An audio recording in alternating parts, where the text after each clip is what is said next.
കാസർഗോഡ് ഉപ്പളയിൽ ATM-ൽ നിറയ്ക്കാനായി കൊണ്ടുവന്ന പണം പട്ടാപ്പകൽ കവർന്നു. 50 ലക്ഷം രൂപ നഷ്ടപ്പെട്ടതായാണ് പ്രാഥമിക വിവരം. പണമടങ്ങിയ ബോക്സ് വാഹനത്തിന്റെ ചില്ല് തകർത്ത് എടുത്തു കൊണ്ടുപോവുകയായിരുന്നു. സാരംഗാണ് വിവരങ്ങൾ നൽകാൻ ചേരുന്നത്. സാരംഗ്, വലിയ തുകയാണ് നഷ്ടപ്പെട്ടിരിക്കുന്നത്. എപ്പോഴായിരുന്നു, എങ്ങനെ പോലീസ് എത്തി പരിശോധന നടത്തിയോ? പ്രതികളെക്കുറിച്ച് എന്തെങ്കിലും സൂചന? പ്രജീഷ്, ഇന്ന് ഉച്ചയ്ക്ക് 2 മണിയോടുകൂടിയാണ് നാടിന് നടക്കുന്ന തരത്തിലൊരു മോഷണം ഉണ്ടായത്. ടൗണിൽ വെച്ച് തന്നെയാണ് മോഷണം ഉണ്ടായത് എന്നത് സംഭവത്തിന്റെ ഗൗരവം വളരെയധികം വർദ്ധിപ്പിക്കുന്നുണ്ട്.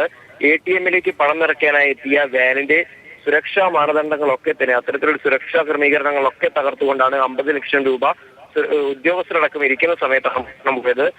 മോഷണത്തിന് ശേഷം പണവുമായി ഒരാളാണ് നിലവിൽ മോഷണം നടത്തിയത് എന്നാണ് ലഭിക്കുന്ന വിവരം. ഇനി മറ്റു സംഘങ്ങൾ ഈ ഒരു മോഷണത്തിന്റെ ഭാഗമായി മറ്റു പലയിടങ്ങളിൽ മാറിയെന്നോ എന്നുള്ള സംശയവും പോലീസിനുണ്ട്. പോലീസിന് വിശദമായിട്ടുള്ള അന്വേഷണം നടക്കുന്നുണ്ട്. എന്തായാലും മോഷണത്തിന് ശേഷം പ്രതി ഉപ്പള ബസ് സ്റ്റാൻഡ് പരിസരത്തേക്ക് കടന്നു എന്നാണ് പോലീസിന്റെ ഭാഗത്തു നിന്ന് ലഭിക്കുന്ന വിവരം. SP-യും DYSP-മാരും അടക്കമുള്ള പ്രധാനപ്പെട്ട ഉദ്യോഗസ്ഥരൊക്കെ തന്നെ സംഭവ സ്ഥലത്തേക്ക് എത്തിച്ചേരുന്നുണ്ട്. പ്രജീഷ്, ശരി, സാരംഗാണ് വിവരം നൽകിയത്. വൻ കവർച്ചയാണ്. 50 ലക്ഷം രൂപയാണ് ATM-ലേക്ക് നിറയ്ക്കാനായി എത്തിച്ച വാഹനത്തിൽ നിന്നും ഇപ്പോൾ കവർന്നിരിക്കുന്നത്.